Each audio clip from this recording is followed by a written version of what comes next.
they happen. So just to intercept it, worthy of note that the eighth House of Assembly, he was actually also put forward as the to be the leader of the Senate before the Who is drama he? I happened. still want to know. I haven't had a So chance to kind of do research. Maybe our listeners can send some he's juicy the info, interesting info about him. he's You a found. representative from the Yobe North constituency. So He this is sorry, this is it okay. because they're saying it needs to be zoned to the North, northeast. yes. That's part of what annoys me. This zoning nonsense. So Ayo, go ahead. So you were gonna say a Yeah, quick, just a yeah. few things about him, his political history. I mean, worthy of note in terms of his educational history, he studied in No, we don't care. We don't care Cranfield actually. I don't care University, so what he he's did before. qualified Yeah, educationally. And also with regards to his political career, that's he it. was That's the one. elected to the House of Reps for the northern state of Yobe in 1999. So he's actually been in the House since 1999 at Any different times. achievements in the He house? chaired the House committees on education and agriculture. He was also obviously re-elected in 2007. In August 2009, he spoke against the proposed Kafin Zaki Dam. He stated that the Tiga Dam and the Chalawa Gorge Dam had already reduced water flow drastically. So just a few things they're done in this Okay. in the house. Okay. He also, so speaking up for his people. Also, I mean, Not unusual in Nigeria. Ugo just sniggered.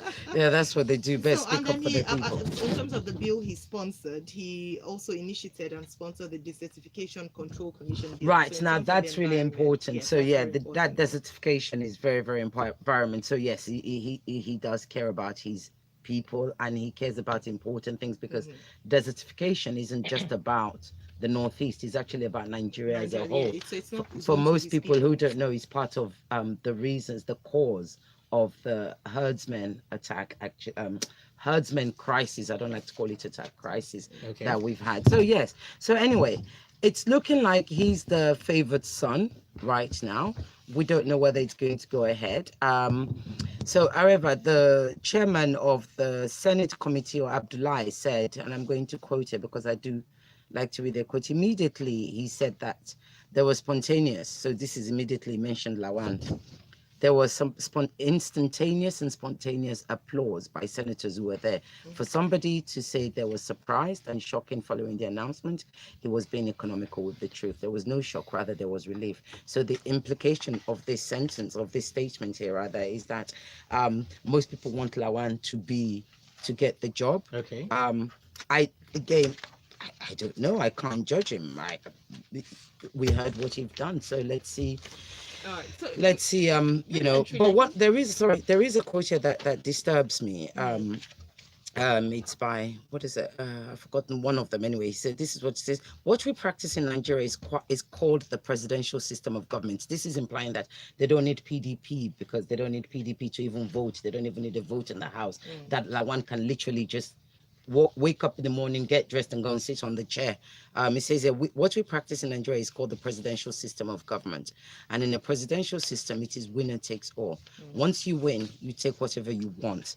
There is no room for power sharing because we don't need them to run this government. That's a very worrying statement there. So yesterday we actually touched on this story, and when we reported, that was the first time they had the closed door meeting, the dinner with the PDP chair, and Oshomole had said that they were endorsing, the party was putting up Lawan for Senate. That's right. President That's what she and said. Yes. Bajami Amila for the House of Reps, and Ali Ndume and a few other people, members of the APC, who had also nursed ambition to be the president, had come out saying they shouldn't have done that. At the end of the day, should have been left to the House to go through a vote.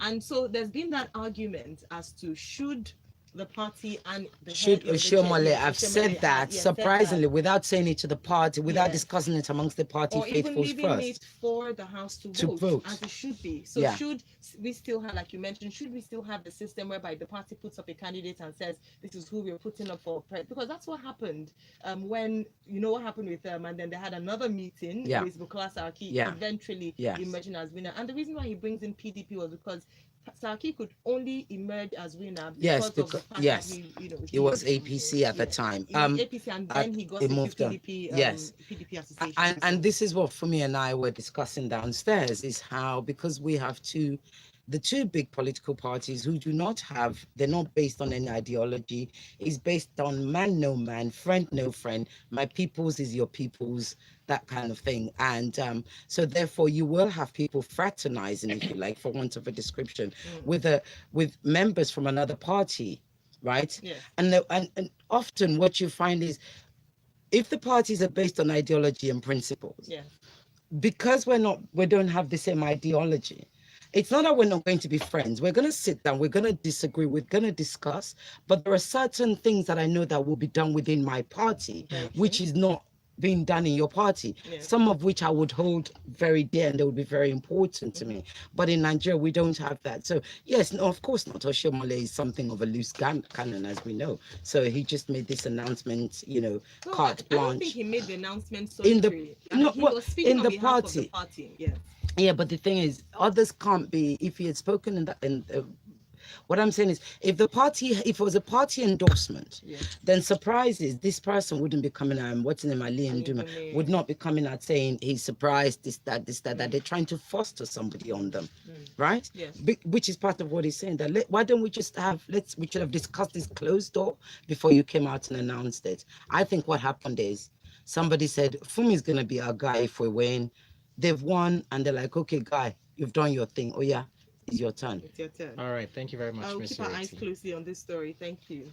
Let's come to the next story here. This one from New Telegraph. It comes to you, Ugo Dre. It says, FEC approves 1.4 billion naira for design of DPR building. And the story reads, the Federal Executive Council has approved a memorandum from the Minister of State Petroleum, that's Ibe Kachiku, for the design of a new head of office for the Department of Petroleum Resources. So they're saying, basically, it's going to cost about 1.4 billion naira for the design. What are your thoughts, Ugo Dre? I know a lot of people are reading this and I'm wondering 1.4 billion naira for design. What are they designing? A new human being? Yeah. The building. Because I have to read that. Yeah, it's the building. No, the design. So is... architectural design, QS, a whole lot of stuff. If I hadn't done, a bit of real estate before, I'll probably be also wondering why it's this much. But typically, if you're gonna do, so the way these things happen, so the designs, you have a group of quantity surveyors, architects, and design consultants, several people working on the project, structural engineers, all of them. So these are all the guys involved in the design of a project. So typically, projects like this that are very big, and 35 billion naira comes to about maybe 200 or so $1 million. So between 2 to 5% of that cost, you probably use for design.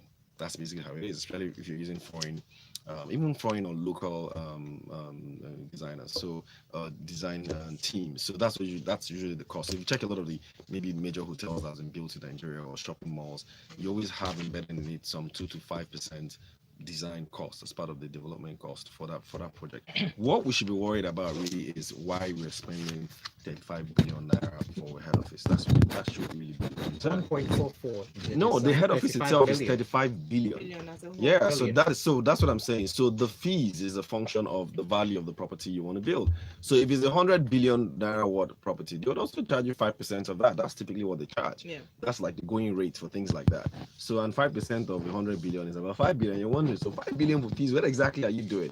So that's basically, in a way how they charge. So, but the issue, like I'm saying, is not necessarily the cost of designing the project. It is why you have to spend 35 billion naira in this time and age, and with the way the economy is, to build a new head office for DPR. What exactly is wrong with the head office just down the road here? I wondered why myself. Why are they moving all the way from Lagos to Abuja? Is it a problem? Can't they just, if they have any business to do? But yes, but that doesn't mean that you can't have why do you have to move? Lagos? Like, why? There are too many HQs in Abuja already. As it is. And then is there oil in Abuja, or is there oil around the environs in Abuja? You know what I mean? So let's have it here in Lagos. And so if you move DPR to Abuja, what next? Then all the oil companies will start to move their head office to Abuja or what? So these are the things that kind of bother me, and that's why I'm like. But if it didn't cost as much, let's just say for the sake of arguments yeah. that the building didn't cost 35 billion and Yeah. the design didn't cost 1.4 billion. Mhm. Wouldn't you still say that maybe they should move to Abuja because No, they've been here since. I mean, like Abuja has been FCT since Yeah. 1991 or thereabouts. So why all of a sudden you want to move them to Abuja? Yeah. What's the reason? We've had several governments come and go, and DPR has always been in Lagos, and they've been functioning well as well. Remember, it's Department of Petroleum Resources, and they basically cater for the upstream and downstream industry in Nigeria. So why you're moving them to Abuja is really what I don't understand, especially where a lot of the activities that happen within southern. What I'm even Nigeria. disturbed about is the fact that there are lots of buildings which have been abandoned, Yes. and I don't know why we can't. If you really need to move, make do with those. Why, honestly, Renovate why those build buildings. a new? Yeah, I mean, my place? point is that Why look, there's build a just new no place? money. These are the There kind of isn't any money. We don't have any money. Yeah, it's the Pogba project we talk about. And then, by the way, if you read further down the story, there's also something interesting. Finally, well, they want to spend 293 million to purchase cameras, microphones, and TV parks for NTA. I mean, I'm sure some of you who still manage NTA, your eyes must be because Well, I mean, until they need somebody it, though, else but I takes mean, like, until somebody else takes it and go and start their own radio and TV station. well, No, we you never we know. haven't said. I didn't mention any names. Yeah, I you said never until just know. somebody else Yeah. takes it, So whoever the project We are manager hoping that is. no same thing as well. So why? Yeah, that's what we hoped for Like, last why do you time. want to like? I think we should be moving towards a situation where, the state doesn't control media, agents anymore. Like privatize everything. Right? Well, Why do no, you I wanna think I think when no, Yeah, but when we- it comes I to want sorry, to- I know we've run out of time, but when it comes to NTA, and we must bear this in mind. Look, there are state-owned media houses, but they're just not state-controlled. So you have the BBC. The BBC is a very, very good example. How for everybody that watches the BBC in this country is not paying for the BBC. The people in the UK pay Taxpayers' for the money. BBC. But they have some kind of But independence. license, right? Yeah, that's but they what have independence it's not as well, controlled. which is what NTA doesn't have. Yeah, but that's what I'm saying. It's not controlled by the government, but it is Funded by it is taxpayers' money. funded by the public by license, Yes, right? yes. So if you could have something like that for NTA, that would be great. But the problem is in Nigeria, all the revenues that are collected from motor parks, from this, did they ever go back into road infrastructure? Yes. No, they don't. Exactly. Okay, And thank you very much, 561, Miss. by the way, for FRCN. 561 million. Thank you very much. You can get details of that story in the New Telegraph and who has been awarded the contract, and I'm also saying that they have the cheapest, the lowest bid presented to the NNPC. We'll take some comments here. Jibril from Okota says, why moving DPR head office to Abuja? Most of the company agencies are based in Lagos. And then D suggests that DPR should be moving to Port Harcourt, not Abuja. And then we have from here that they can as well sell the Lagos office to offset some of the costs. And just a few comments. Thank you very much. Okay, so let's move to our next story. This one from this day newspaper to you for me. It says, invest in stopping corruption, not fighting it. The Senate advises the federal government. And I mean, it goes on and on, but really, I'd like to know what your thoughts are about this. Okay, so this comment came on the heels of defending the sum awarded for the office of the Auditor General of the Federation. And precisely what they've said is that why do we give EFCC the kind of money that we do? Why does EFCC have a whopping 22 billion naira in the 2019 budget, while the Auditor General's office has just 3 billion naira? And it would be better if we spent more money preventing corruption than fighting it. Well, it's true that prevention is better than cure. Mhm. Unfortunately for us, we're already a very sick country in terms of corruption. So we're in a situation where we have to deal with the disease as much as we're also trying to prevent it from festering further. Okay. When you look at the two agencies, the Office of the Auditor General is the body responsible for the audit of public accounts of the Federation and of all offices and courts.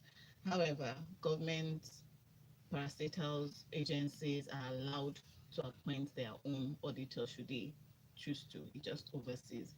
So when you look at the functions, really, I think it's a disservice to just compare budgets, compare sums Okay. in budgets without really looking at the scope of what the agencies do. So I think it's actually a disservice to just compare an agency like the EFCC to the Office of the Auditor General. The EFCC, when you talk about their overhead and their recurrent expenditure in terms of the amount of operatives that they have, Okay. in terms of the offices that they run in the different states, and all of that compared to that of the you can't just look at the figures and just say, oh, why does this happen and why does that happen? Their scope are totally different. The scope of their functions and their operational expenses are totally and completely different. But if you were to recommend, though, I mean, and there was an option to prioritize, as the case may be, what would you say? We're already a sick country. You cannot. It is true that prevention is better than cure, but as it stands now, we're already a country that needs to fight corruption. We're a country that needs to investigate, prosecute offenders, and not just prevent it. So yes, the Office of the Auditor General is important in the sense of what it does, and they should be given enough funds to carry out what they do. But you cannot stop. We need to deal with the mess that we're already in. So you cannot underfund the FCC as well. Bottom line is that a zero-sum game. You can't, because you want to fund the FCC, don't fund Auditor General. Because you want to fund Auditor General, don't. So you have to work simultaneously. Yeah, exactly.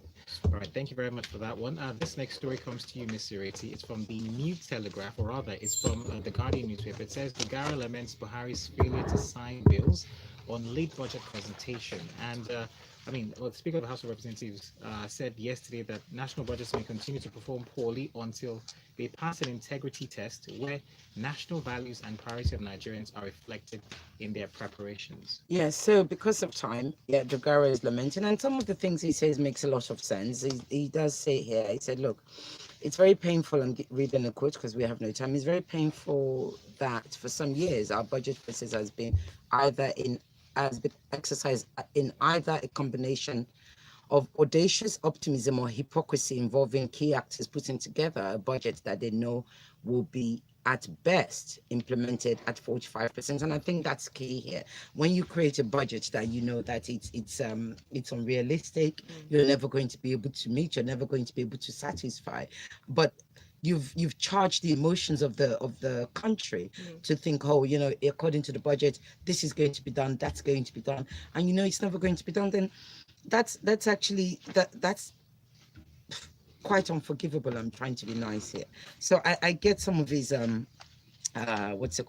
his lamentations. So what he's basically saying is, look, let's make the budget process a public hearing where everybody gets a say into what they feel needs to go into the budget. Now that's curious because I'd like to know what Udoma and what's the other bloke, the yellow bloke, not Kachipa, I've forgotten his name now, what they have to say about this, because given that they're the ones that sit in that sort of fiscal space for the government, but we don't have enough time to discuss this. I think it's an interesting point that he does bring up, though. Yes, it is. He's listed a few points, and you can get details of that story in the Guardian newspaper. I'll come to Funmi for this one. UTME, looking at education, 1.9 million candidates jostled for 750,000 spaces. This is in Vanguard newspaper, and a number of times we've talked about the fact that we have so many students who are signing up for these examinations, yet we do not have the capacity to receive them once they've written this examination. What's your take on this? Yes, this is very sad. I mean, this is one of the stories that that we're in trouble, and it's the kind of trouble that you can't even you can't say what the solution should be, because when you consider in the space of 20 years from the story from 1999, we had 3 private universities. Now we have 77, and so we have a situation where the public universities are overcrowded and the private universities are not even meeting the quota for intake of candidates because of the cost. So apparently even JAM sometimes refers some students to private universities, give them provisional admission, and then they can't sustain it because of the cost, and then so that they drop out. It's really the problem we have with the public universities in terms of the quality of education, I believe, can only be solved when they truly privatize. We cannot afford as a country now to provide quality free tertiary education. But now we are in a situation where for even the private ones that we have, most of our citizens that need it cannot afford it, which is the dilemma that we face. So the educational system in Nigeria it's a serious dilemma. So since you can't privatize and it can't be cheaper, what do you recommend? Well, that's a tough one. Really, we cannot afford to. We do not have the money to provide quality tertiary institute education, as we've seen. No, what I recommend is don't move DPR. Forget investing that money. Invest it back into education. How about that for?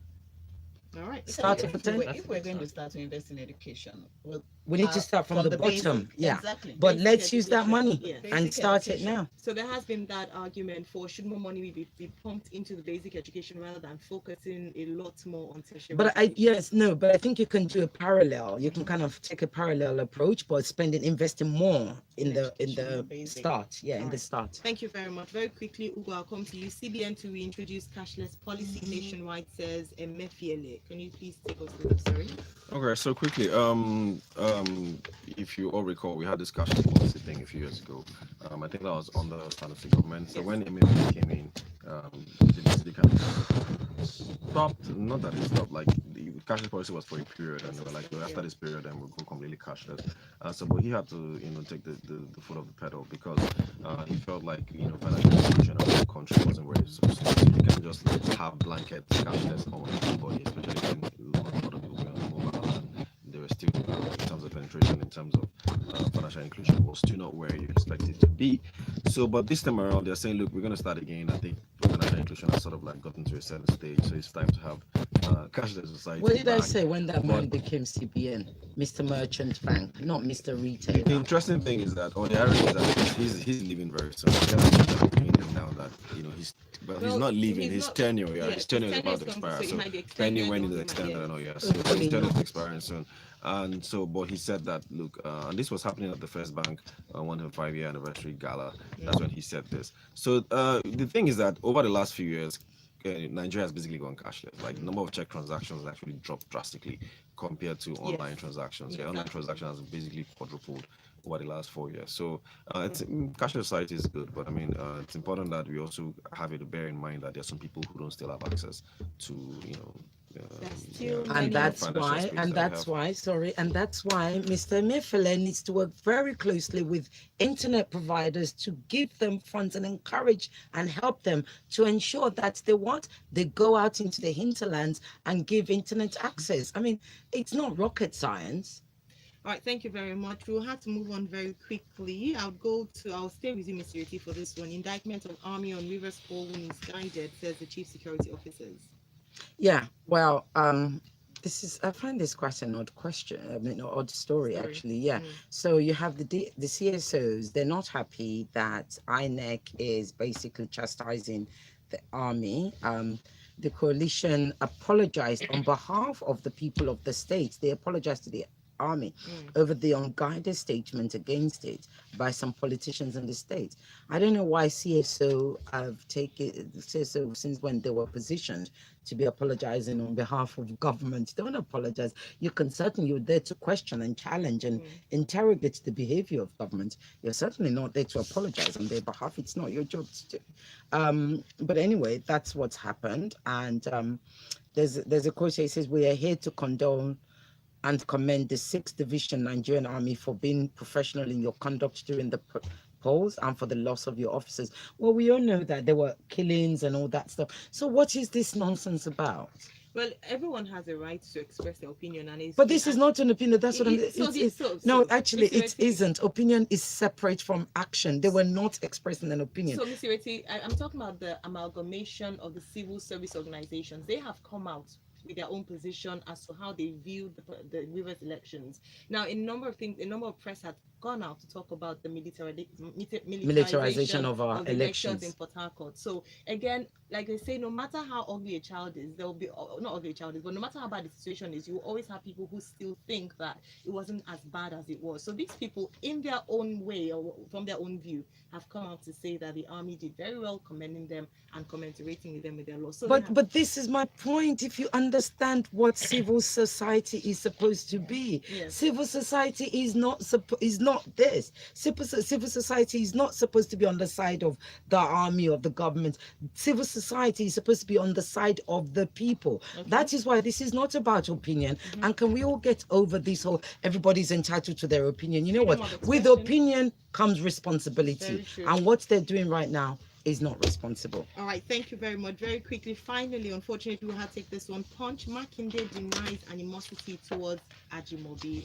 Funmi, I'll come to you for this. Okay, so we need to stop this thing in Nigeria where we are free, where everything you do, it has become witch hunt, political deals.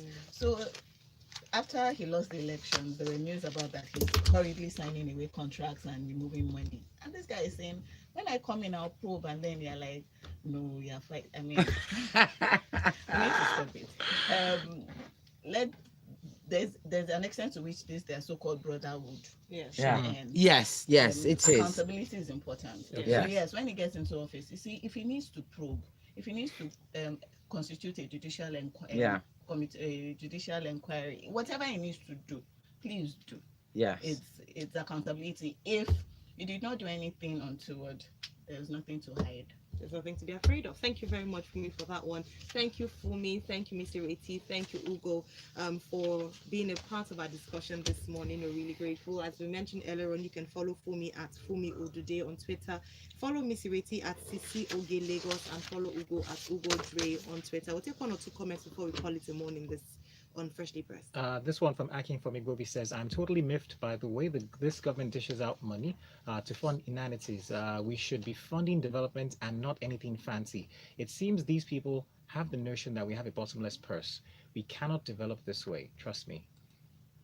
And finally, do they know how ugly the elections in Euros would have been if not for the military? So this is again a response to the story we took earlier on the CSO's comments. Well, Lagos, thank you very much for being a part of today's conversation. We continue later on Lagos Talks 981. We'll be taking one of the most talked about stories this morning then, and you can then dig in deeply and air your views on that one. But for now, we'll go on a break, and when we come back, it'll be time for the Grapevine. Where money never sleeps. CSOs. Wasted time on the first story. God, that was like 10 minutes. I thought it was 2 stories.